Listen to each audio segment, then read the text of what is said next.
Thanks. Good afternoon, ladies and gentlemen. I might make the time 3 o'clock. It is our final council meeting for January, this last day of January. Just the usual housekeeping. Just if you have a cell phone, if you could make sure it's not volume's too high on it, that would be appreciated. Reminder again, we are televised, web streamed. And also, again tonight, we have the privilege of Judy Ann McCauley volunteering, as she has so many times, to assist with the broadcast. And Judy Ann, thank you very much. Your time is very much appreciated. We have two changes to the agenda tonight. You know where to find them. First of all, the Councillor Black motion on the recycling pilot program, which was omitted from the agenda in error. So we're going to add that, or ask you to add that. And secondly, a motion to approve the levy, the 2017 operating budget levy, which we somewhat concluded yesterday, I guess is a way to put it. Won't be concluded until we approve it by motion, and that was something that I missed, so I'll apologize for that. And there is, as you know, a related memo on your desk, which I have not looked at, but it's here somewhere. I'll find it. There is no memo, so there's no sense me telling you there is when there isn't. That's probably why I haven't seen it, Andy. That's okay. No apology needed. Any discussion on the changes proposed to the agenda?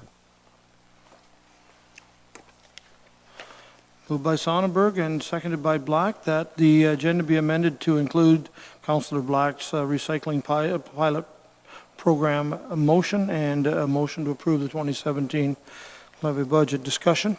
In favor? Opposed? Carried.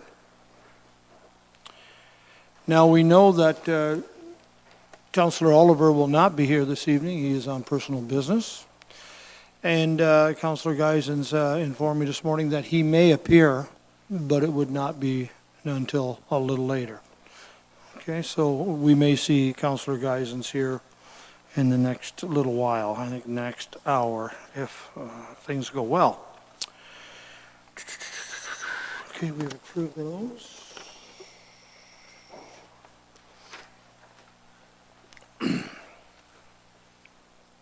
I want to say, first of all, before we get to the agenda, well, let's do the disclosure of pecuniary interest. Does anyone have one to declare this evening, and if so, state the nature thereof? No pecuniary interest has been declared, so that we have done item 3. So I would like to say, first of all, at this time, just briefly, I want to say thank you to members of council and to our staff again for, I think, one of the longer and tougher budget sessions I've sat through, and I recognize that I probably say that every year, but I think that this one was a challenge, and we're basically through it for as far as budget sessions go this year at this point. What do I see happening this evening? I would suggest we get right to items on this agenda. We will be into a public meeting at 5 o'clock on 2 applications, so the more we get done before 10 or quarter to 5, the less we'll be doing after. And Councillor Wells, what time did you want to wrap up this evening? Okay, hearing that, I'm going to get right to the agenda. Excuse me. No presentations, no deputations this evening. So if you would turn to page 40 of your agenda, there we have the adoption and or if we have to correct the council meeting minutes that are printed from page 40 to 53. If there's anything you'd like to make us aware of in there, now's the time. Otherwise, you know what happens. Anyone have anything to add to these minutes? If not, I will then declare them adopted as they are printed. Let's go then, please, to communications. I'm on page 54 of the hard copy agenda.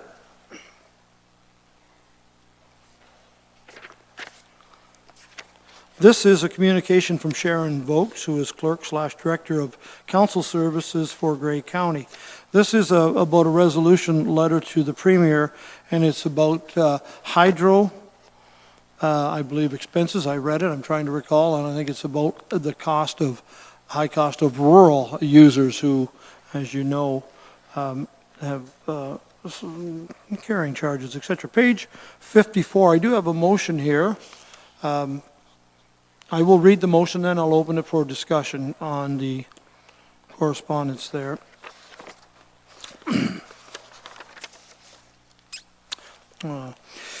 Wells has moved, Columbus has seconded that Grey County's resolution letter to Premier Wynne about hydro be endorsed by Norfolk Council. Discussion. Mr. Wells. Thank you very much, Mr. Mayor. Mr. Mayor. You're going to kill me, but did you want to stand or not? Oh, sure. No, that's okay.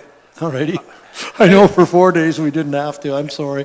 Thank you for standing, Councillor Wells. You're setting an example for everyone. Thank you very much. I needed the exercise anyway. I just wanted to say, you know, I will be supporting this. Unfortunately, no matter how often we remind the government that we have a problem with hydro and hydro rates, they don't seem to listen. And but we got to keep trying. Thank you, Mr. Mayor. Further, Councillor Black. Well, I don't know if I agree with Councillor Wells or not. They have been listening, and in fact, Kathleen Wynne is giving us a little bit of a rebate on our HST. Any more comments? If not, I'll ask those in favor of endorsing this resolution. 1, 2, 3, 4. They're coming. They're there. Thank you. That's carried.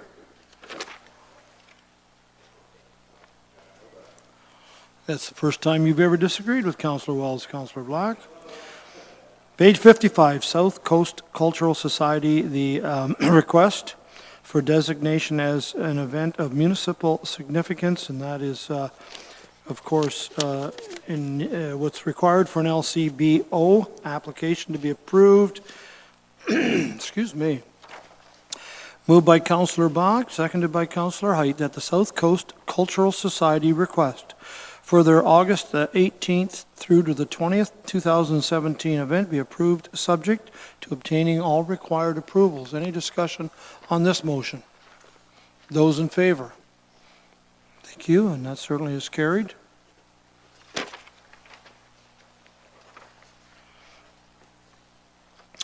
Further, Keith Murch, Assistant CAO and Secondary Treasurer of the Grand River Conservation Authority, has some communication concerning the 2017 budget and levy meeting and some documents from page 57 through to 110.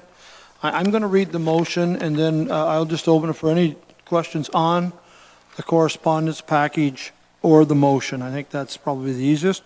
Councillor Wells has moved. Councillor Black has seconded that the Grand River Conservation Authority 2017 budget and levy meeting document be accepted as information, and of course the numbers are there on page 59. Councillor Black.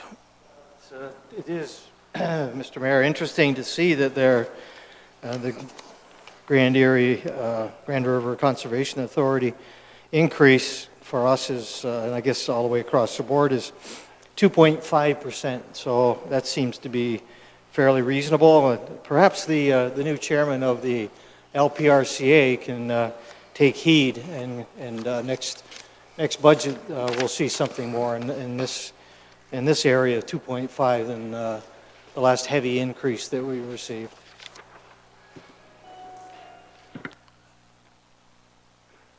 Councillor Height, is there any comment you have or not? No, and I don't mean to be picky, but my information says 2.3. Of course you're older than me, and it is fine print. It's 2.3, I believe. That's okay, you don't, okay, I'm sorry, I thought it said 2.3, okay. Then I stand corrected. I was looking at page 59. Okay, we'll saw it off. I was looking at page 2 point, never mind, it's not. It's, what is it, Councillor Columbus? I'm going to just move on here.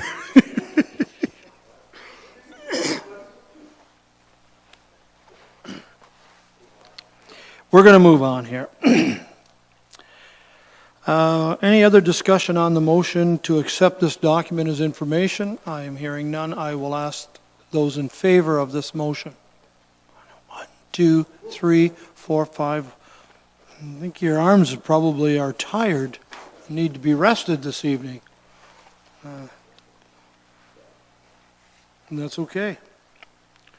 One more item, I believe. I'll get back to my agenda. Mark Femister, I hope I'm pronouncing Femister properly. Possible proposed accessibility runway mat on Long Point Beach on page 111. Wells moved, Black seconded. The correspondence from Mr. Femister respecting the proposed accessible runway mat on Long Point be received as information. Is there discussion on this information? Hearing none. Those in favor? That is carried. Thank you. We keep going, Mr. Walls. I think you better give your wife a call. I think it's going to be closer to 5. Okay.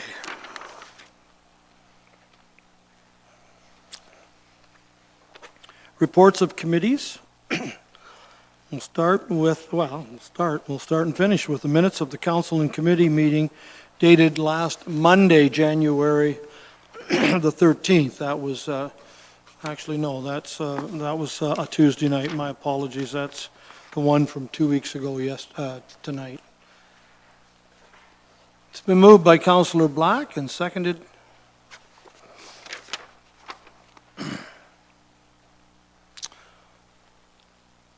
No, I screwed that up. This is from last Monday, the 23rd. This is committee of council. Black has moved, Hyde has seconded that the minutes of council and committee January 23rd, 2017 meeting be approved, and there they are on page 117. Any discussion on what we did a week ago last night? Those in favor? Carried.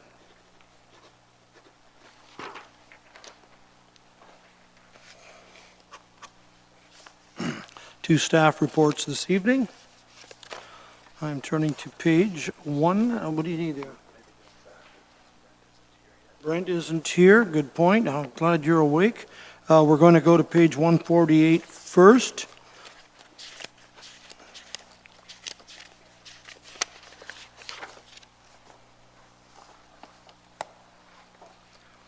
Okay, mileage rate for work-related travel. You ready? Steph, good to see you. It's all yours. Thank you, Mr. Mayor, and through you to members of council. I would first like to thank Morgan Balaz, the Human Resources Generalist, who assisted in preparing and reviewing this report. I am here before you to present our report on reimbursable mileage rates for work-related travel. This report typically comes before you on an annual or biannual basis, using approved calculations to recommend possible mileage rate adjustments. These have historically included the CAA Driving Cost Bulletin, a council-approved calculation method that looked at variable and fixed rates, and the mileage reimbursement practices of our approved municipal comparators, as well as the Canada Revenue Agency's position on mileage reimbursement. However, as you can see from the staff report, and more specifically in the discussion and analysis portion of the report, fuel costs are currently unstable, and we're not sure of what the impact on the provincial cap and trade program will have on fuel prices. So we believe, and we also believe that our historical methods for calculation to be potentially outdated. As such, we feel at a sound position to recommend our mileage reimbursement rate remain at 0.455 per kilometre until such time staff can conduct an in-depth analysis on various methodologies for calculating mileage reimbursement rates. We plan to bring our findings before you before the summer break of this year. With that, I'm available to answer any questions. Questions? Well, I'm not going to get into lengthy discussion here, but I do have a question, and I will do it, and I know that Candy is tired of me asking this. But Councillor Columbus, I did see your hand just as I started to speak. Thank you, Mr. Mayor. On page 149 of the agenda package, page 2 of 3 of the report, last paragraph there talks about the current annual rental rate for a small truck is $16,682, and a minivan is $13,582. Just wonder, where would that number come from? That seems awful high for renting a small truck for a year. Through to the mayor to Councillor Columbus. This information we received from our Fleet and Facilities Division, and I'm not sure if maybe Lee can assist in that, but I do believe the cost includes the insurance and all various parts of the rental rate. And sorry, included in that is the replacement cost for every 5 years. Anyone else? A question, I guess, to Steph, to you or Candy. I have been told that some of our highest mileage users are building inspectors that go on inspections every day. And I don't know if that's a fair statement, but I've been told that. I've also been told in the past that some of our highest users have had claims in the neighborhood of $10,000 a year in mileage. Is that a fair statement or not? Is that a bit higher? I heard that somewhere, that it could be as high as $10,000 because of the mileage. Stephanie? Through you, the mayor, I believe that would be a bit high, although Okay. I do think that it would be close to, we do have the figures back in the office in my file, I could get you specifically, but off the top, I would say maybe about 8,500 to about 9,000, Per year. top end. So I guess I am still not satisfied that when looking into, in some specific situations, the cost of buying a vehicle for certain people with high mileage. And I'm going to use the building inspectors because I understand they're in the office half a day and out on the road half a day, which tells me that if Councillor Columbus and myself were building inspectors, that if we had a car between us, he could go in the morning, I'm doing office work, and switch at noon, so that we need one car per two. And again, you can shoot holes in my way of thinking. I don't mind. I'm only asking. So if two building inspectors, let's just say for round figures, were submitting $8,000 each for travel, that's $16,000 a year. Now, you can buy well under $20,000 a Honda Civic 4-cylinder or comparable car. And in 3 years, 16 times 3 in travel is $48,000 that we're paying out to provide that person to do their job. Certainly, $48,000 if we get 3 years out of that car. Certainly, if we paid $20,000 for the car and we had a further roughly $30,000 to insure it and put gas in it, surely there's some savings. And I know Mr. Baird is not here, so I wanted to direct it at him.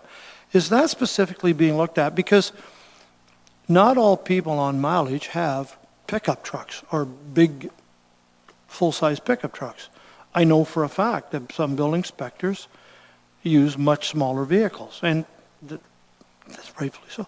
Any comment, Stephanie, at all on my off track? I fail to see why $48,000 of mileage in 3 years wouldn't get the job done less if we bought a car, and if it had high mileage, 200,000 in 3 years, time to trade.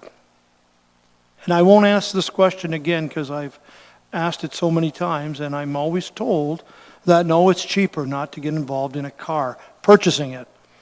I'm not interested in leasing cars at $19,000 a year, including insurance and stuff. No. Steph, any comments? Thank you, Mr. Mayor.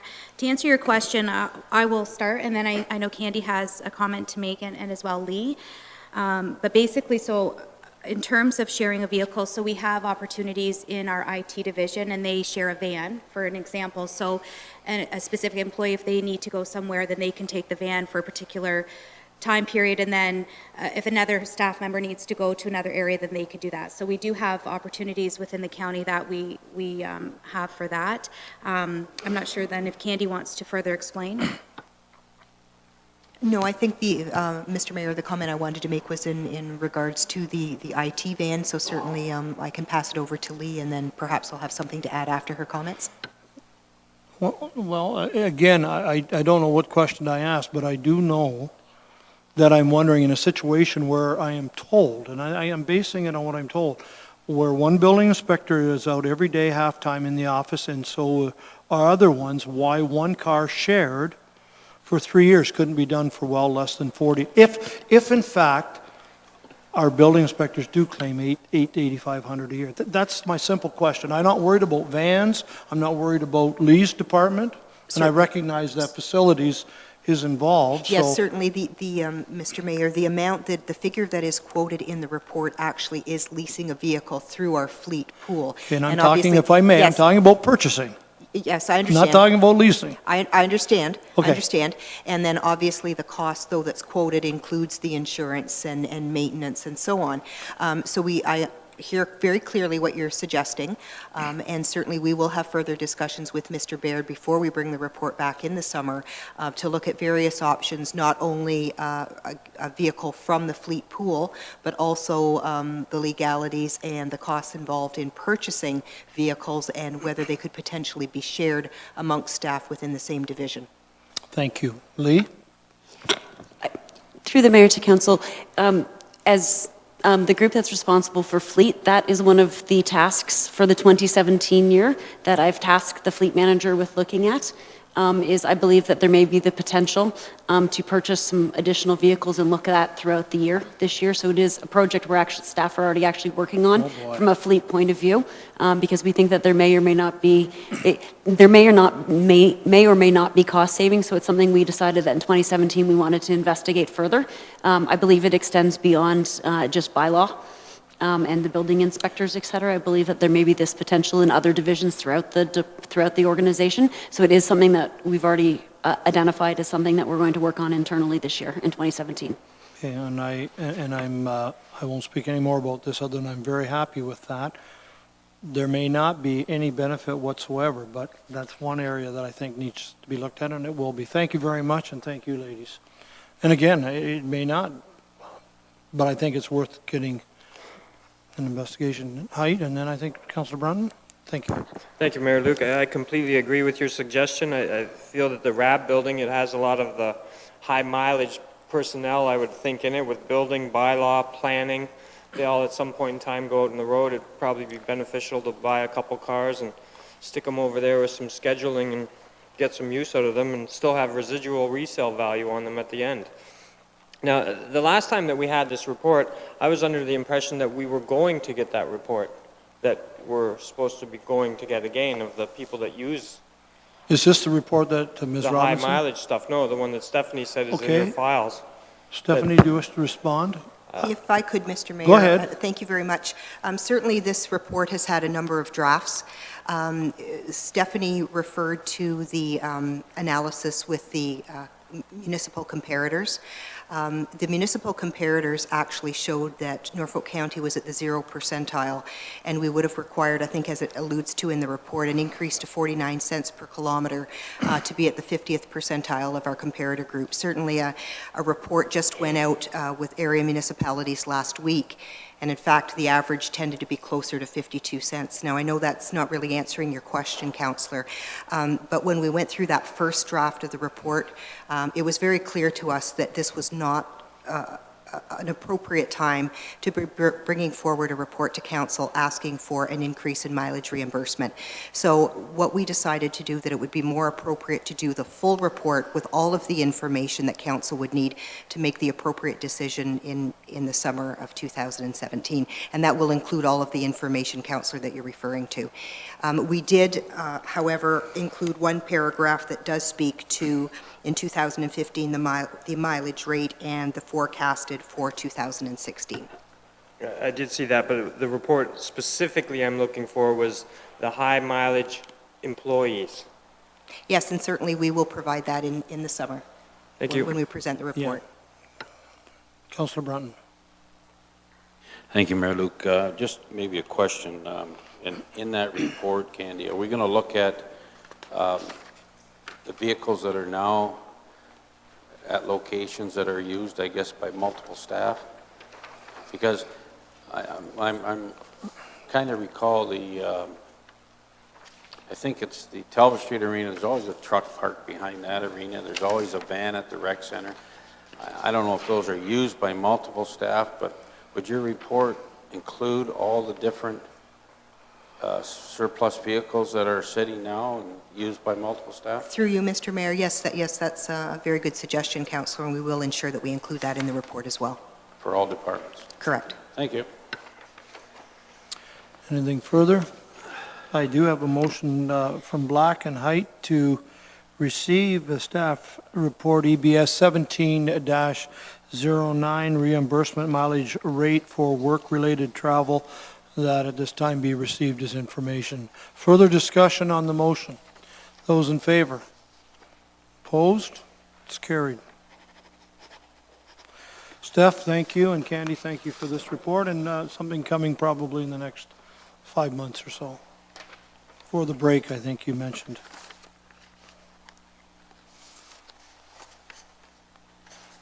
Hi, Brett. How you doing? If you want to put your microphone on, we will now go to your staff report. And this is EBS 1704. It's the proposed fiber build between Gilbertville and St. Williams, found on page 128. Go ahead. Through the Mayor, the following report is requesting Council's authorization for a letter of intent between Execulink Telecom and Quick Internet for a fiber build project from Gilbertville to St. Williams as illustrated in Appendix A. As per Council's report, EBS 1612, approved in July of 2016, Norfolk County will be partnering with Execulink Telecom and Quick Internet for fiber backbone that will provide connectivity to a number of administrative buildings and water and wastewater locations identified in Appendix B.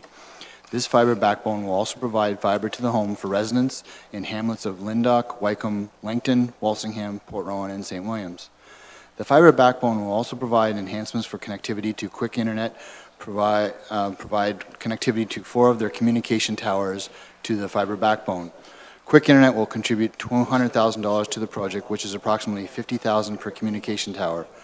Upon completion of the project, if Quick Internet wishes to access additional fiber from the proposed backbone, an additional investment into utilizing the backbone would be required to allocate back to the Execulink Telecom in Norfolk County. In order for the fiber backbone to be usable for Norfolk County, 24 strands would also be required to be installed between Gilbertville and Station 6 in Delhi. The cost of this fiber would be approximately $175,000. However, instead of investing additional costs to the project, Norfolk County staff are recommending that we establish a 15-year agreement with Execulink Telecom to utilize their existing fiber in exchange for 6 strands of fiber between Delhi and Cortland, presently owned by Norfolk County. This exchange is considered equitable based on the distance and the amount of fiber required.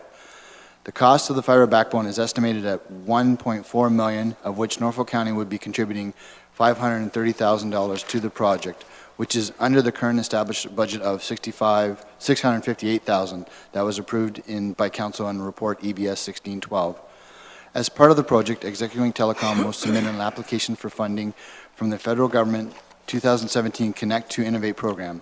Any funds received from this program would also reduce the overall project cost and therefore reduce investment by the 3 partners. I will entertain any questions.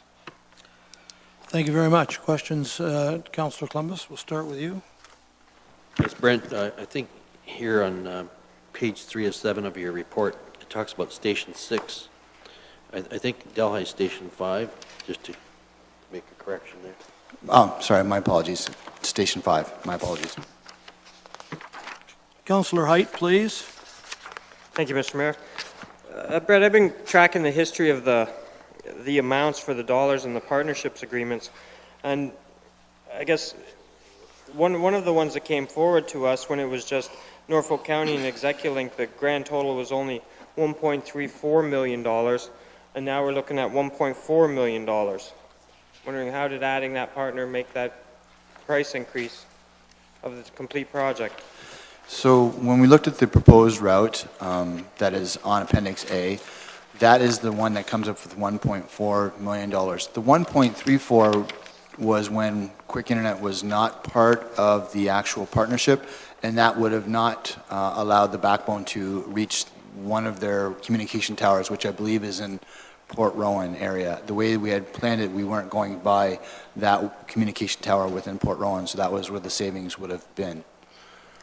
Okay, so with that logic, then the extra $60,000 that it's going to cost us now, Quick is only putting in $200,000 out of the deal, so that should be absorbed fully in their cost, so it doesn't work according to your report at, what was it, you have an amount, $50K per tower.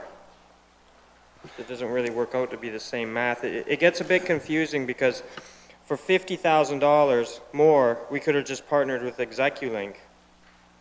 And you would think that a third partner coming in with $200,000 would have reduced our contribution a bit more.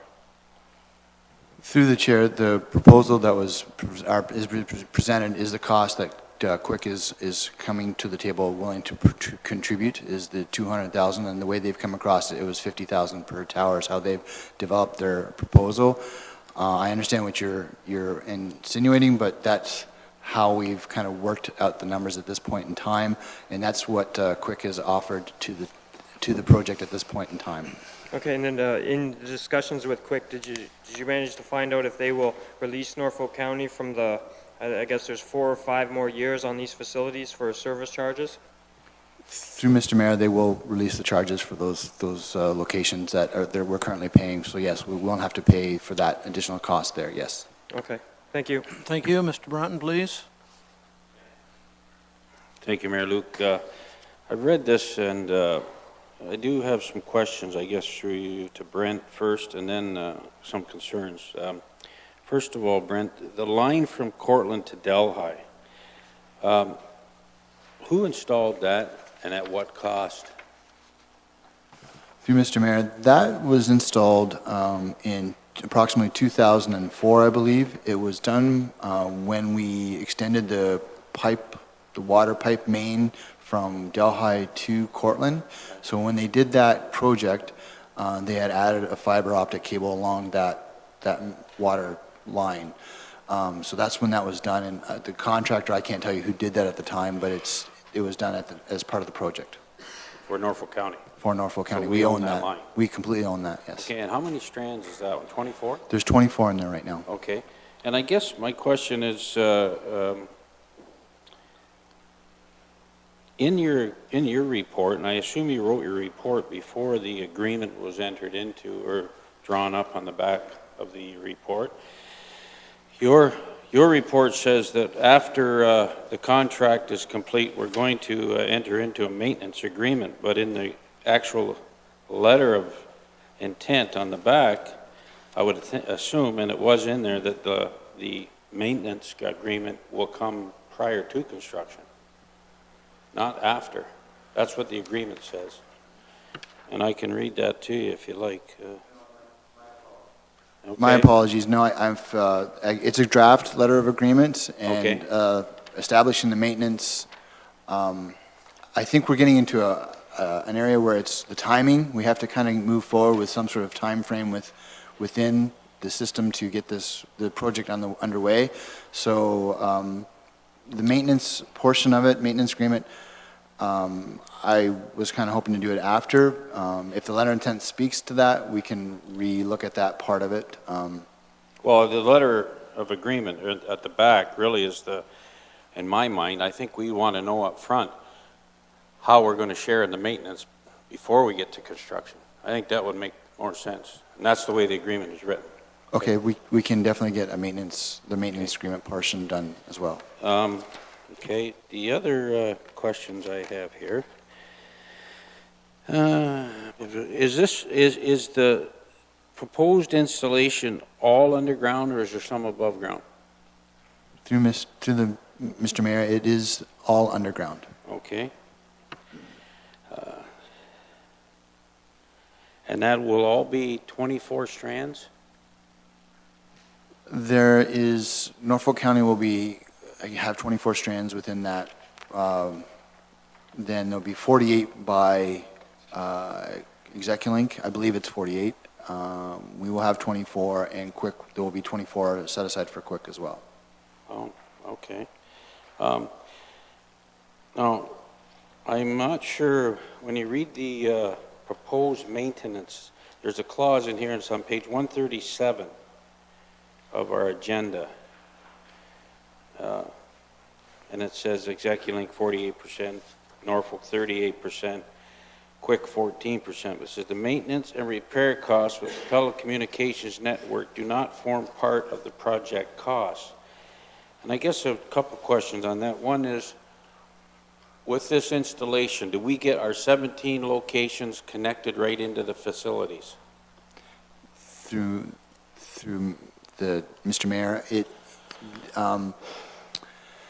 I would like to say yes, they're direct connected. I don't know if they'll all be direct connected. There may be a couple locations, being that they're side by side, we may put a wireless connection between the two. All 17 connections will utilize that fiber, and I will give you an example of that. So the Langton Administration Building and the Langton Arena are very close to each other, so we'll put a fiber into the Langton Administration Building, but we may choose not to go fiber right to Langton to the community center, or to not community center, to the arena, because we may use a wireless connection. So we may, in a couple areas, not go right into the building itself. Okay, and that makes sense, but I guess my question is, when we, and the wastewater plants and so forth that I believe we're going to connect, is the work all included in this contract? Through Mayor, it is. It's all included, yes. Okay. And what else have I got written down here? Oh, I guess the main thing I'm really kind of wrestling with is, if you read the agreement, Execulink have all the control in this thing. And I was hoping, when we were talking about this on an ongoing basis, that the actual contract to lay the cable, do the hookups, which is the bulk of the work, I would assume, would be tendered out so it's competitive. But in this report, it says that Execulink's going to do all that work. We don't really know what the cost is on a per meter basis or whatever. So that 1.4 million is a hidden figure, in my opinion. They're the actual contractor. They're the ones actually doing the work for us. That's the proposal that came forward. They would be the ones doing all the installation. We have had when Quick Internet did do an original proposal too, they came in pretty much within line with what Execulink is offering. So when Quick had done it, they were looking at an outside contractor doing the work, whereas Execulink is the contractor. They do the work themselves. So they're very familiar with that installation. Yeah, and that's the way it's written, but I guess that's my only concern, that they are actually, we have no idea what the actual cost is if they're carrying out the work. We don't see any bids on the project. I assume in the end, they're going to say, here's your invoice for your share of the work. We have no idea what it will really cost Execulink, the way this is written. That is correct at this point in time, yes. Well, I have a concern with that, Mayor Luke, so I'll leave it at that. Thank you. Thank you, Councillor Brunn. Councillor Height, and then Councillor Columbus. Thank you for allowing me to speak again, Mr. Mayor. If you look on page 136, it says here, down at the bottom, initial obligation. So this today, we're just approving it, and then within 90 days, there will be things that come back, and that's the final layout plan, the construction schedule, the detailed budget, all the permits, architectural, WSIB, proof of ability to pay, and all the rest of the stuff there. I think right now staff is just looking to see this move ahead. And on that same page, 136, item number D, it says, following the construction of the telecom network, Execulink shall be responsible for the continuous operation, maintenance, and repair of the telecom network. I think Norfolk County's is only the locates as far as that costs, or if we cut it ourselves, maybe we have to pay a few bucks to splice that back together. But I'm wondering if the county manager could speak on the SWIFT funding and whether he's seen any progress there. Personally, I think moving ahead that this project is going to receive some provincial, if not federal grants, and will further reduce the cost of this. I think this is rather precedent-setting and rolling out how business will be moving ahead. If I could ask Mr. Robichaud to comment. Mr. County Manager? Thank you, Mr. Mayor. Through you to council. And actually, the SWIFT project, certainly it's great that the announcement did occur of the $90 million of federal funding and $90 million of provincial funding. But like anything, it takes a period of time after those types of announcements to, I guess the saying is the devil's in the details, and so getting everything in place. So SWIFT, as an organization established by the Western Ontario Wardens Caucus, that organization is now working on two plans. One is the technical plan for the SWIFT network, and the other is really a project plan and a way of governing. But essentially, one of the good things, I think, our Telecommunications Advisory Committee had a presentation from Jeff Hogan, the Executive Director of SWIFT, and as far as he's concerned, Norfolk County is doing the right things, having an advisory committee and working on projects like this and getting out ahead of this, because essentially the task of connecting rural Ontario and rural southwestern Ontario, it's huge. So very much SWIFT is encouraging all of the member counties and other municipalities contributing to SWIFT to go and pursue other sources of funding, such as Brent and Councillor Height have mentioned. And certainly while they're getting closer to perhaps later this year, get some of their RFPs out to the private sector to build other parts of the SWIFT backbone, very much green lights to pursue projects like this. And I don't know if I've overlooked anything you were looking for, Councillor Height, but does that cover it? Thank you. Columbus and then Brunton. Thank you, Mr. Mayor. Two questions. One is to Brent here. The legal, have you ran this LOI past our legal people? Through the mayor, this actually was established by our firm. This actual letter of intent was created by them. Okay, thank you. And can we sometime get a map of where all the fiber is located across the county? Like, I didn't even realize that there was fiber buried with that water line from Delhi to Cortland. There must be fiber in different places, and I think it would help us if we knew where all the fiber lines are today. Through the mayor, that's one of the, I believe that's one of the tasks that the Telecommunication Advisory Committee is trying to work on, trying to get that information gathered.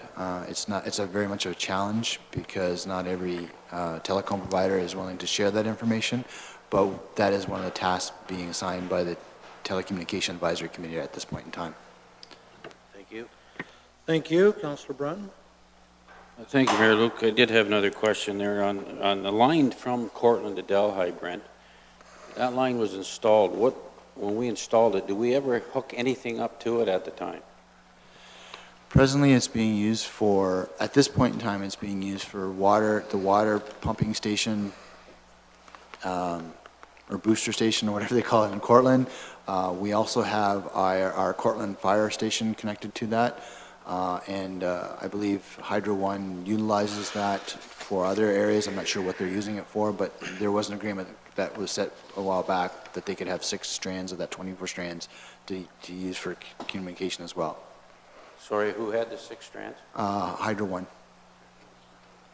Did they pay It for was that? originally Norfolk Power. There was at one time Norfolk, we had come forward with a report because Norfolk Power had requested if they could get 6 strands of that fiber to provide communication connectivity, and council had authorized that, and they have 6 strands. I don't know if they're being used, but those are now under Hydro One at this point in time.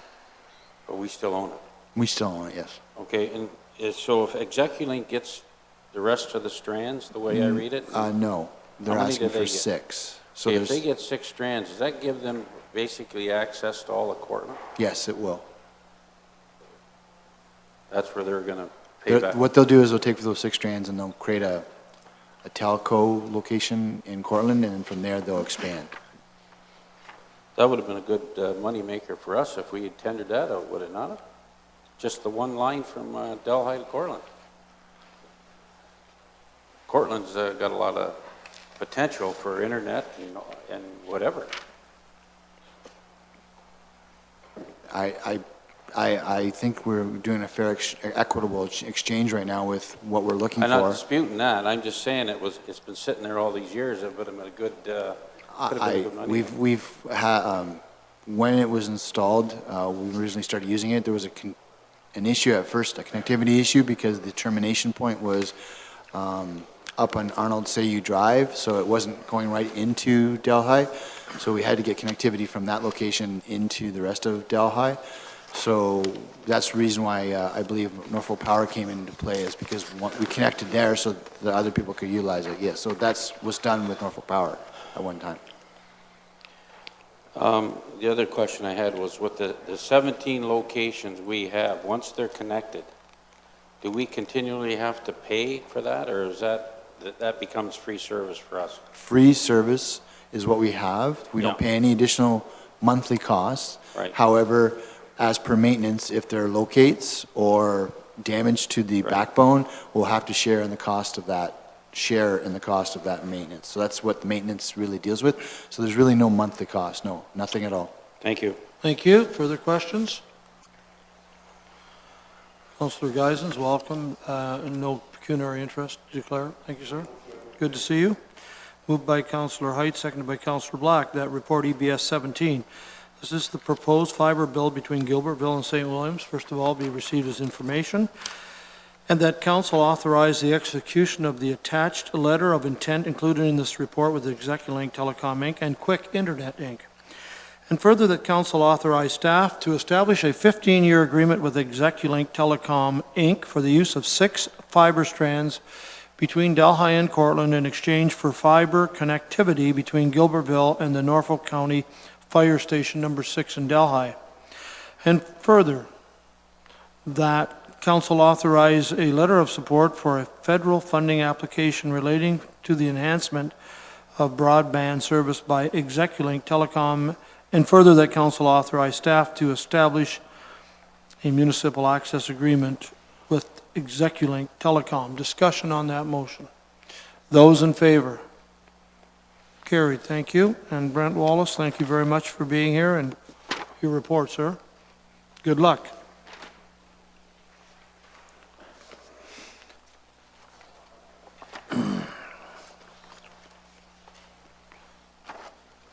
Any reports of council members that sit on various committees wishing to report anything at this time from there? I am going to leave item 11 bylaws until after our public meeting is finished, sometime after 5. Items, bylaws 2 and 3 listed there relate to the applications before us this evening.